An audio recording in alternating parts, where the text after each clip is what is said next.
certo? Só para a gente expandir um pouco para algumas estruturas, mas não vamos exaustivamente nos concentrar nisso, vamos discutir algumas estruturas relacionadas à funcionalidade emocional do cérebro. Tem várias estruturas, tá? Mas vamos citar algumas importantes que a gente pode estar correlacionando com a nossa história aqui hoje. A amígdala, estrutura principal, como foi conhecida no processo de resposta emocional, principal no sentido de que ela foi uma das mais estudadas no que se refere ao cérebro emocional, mas longe de ser a única, tá? Exclusiva. Não, tem outras estruturas que são extremamente importantes para outras finalidades, tanto quanto. A amígdala inicialmente foi descoberta com relação à sua atividade ao medo, e agora sabe-se também do seu papel na ansiedade e também na associação de recompensa. Vamos dizer que a amígdala tem um papel muito importante no aspecto associativo. Então, ela associa os estímulos e, obviamente, a partir daí, estipula uma conclusão. Ela estabelece uma conclusão a partir dessa associação de estímulo. Então, por exemplo, se eu vejo um determinado evento, uma determinada situação, se eu olho para minha avó e ela remete a um bolo de café da tarde de fubá, automaticamente essa associação ela é feita. Então, a amígdala trabalha dessa maneira, fazendo associação. E a gente pode também contextualizar com a associação de fatores recompensadores. Ao mesmo tempo, a amígdala também é ativa com relação a um efeito ansiogênico. E essa precipitação do fracasso também a amígdala atua, justamente porque o indivíduo, dentro desse aspecto de um perigo iminente, ele também entende que aquilo, se ele cometer aquele ato, vai ser um fracasso, como ele se comprometer no planejamento alimentar, e, portanto, isso pode levar à ativação da amígdala, justamente como um perigo iminente, aquele efeito ansiogênico que é descrito antes do indivíduo querer comer um alimento mais palatável. Poxa, vou comer esse alimento, ele vê o alimento, vem aquela sensação ansiogênica, o desejo de querer, na busca por obter ele, e portanto o indivíduo já tem toda aquela sensação, aquele desconforto emocional. A amígdala atua dessa maneira, certo?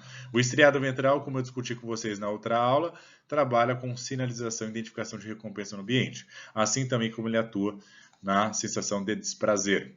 Outras estruturas muito importantes, a ínsula, que também está relacionada ao nojo e aversão, e o cingulado anterior, que está relacionado ao monitoramento de erros, a dor emocional, né, aquele aspecto de desconforto emocional, e a culpa.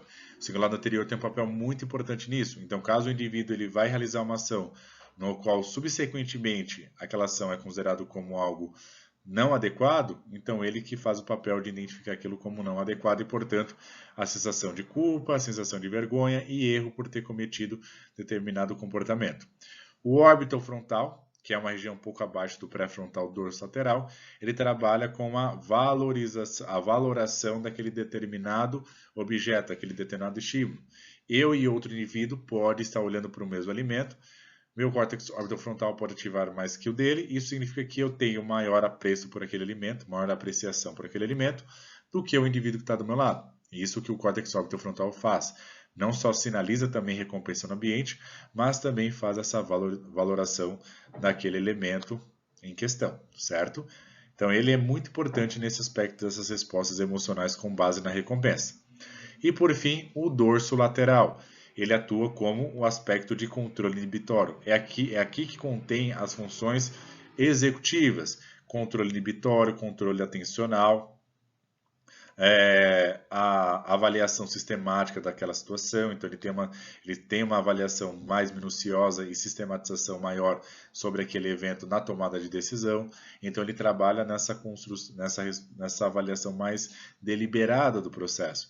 Por isso a gente chama essas estruturas de top-down, como orbitofrontal, como o dorso lateral e o cingulado anterior, e as bottom-up, que seria a amígdala, núcleo accumbens, o próprio hipocampo, que trabalha com a memória afetiva, então tem um papel muito importante no que se refere ao aspecto autobiográfico do indivíduo, com relação às experiências alimentares anteriores que têm um teor emocional mais impactante, certo? Ele também faz a função do que a gente chama de memória interoceptiva, é quando você em determinado momento está comendo, só que está fazendo outras coisas ao mesmo tempo. Isso tem também todo um aspecto de processamento e armazenamento e codificação do que foi feito. Você come uma bela pratada de arroz e feijão, só que você não degusta, você não experiencia de maneira plena aquele processo. então automaticamente o seu cérebro não consegue fazer um registro tão adequado devido a outras atividades que você estava fazendo no momento. Então há uma deturpação na percepção de saciedade devido a essa redução, esse prejuízo na memória interoceptiva, que é nessas variações internas decorrentes no consumo de alimentos que não sofreu a atenção adequada, certo? Então, basicamente, essas estruturas que a gente vai estar discutindo mais, correlacionando mais com os correlatos neurais, com o nosso entendimento sobre as respostas emocionais.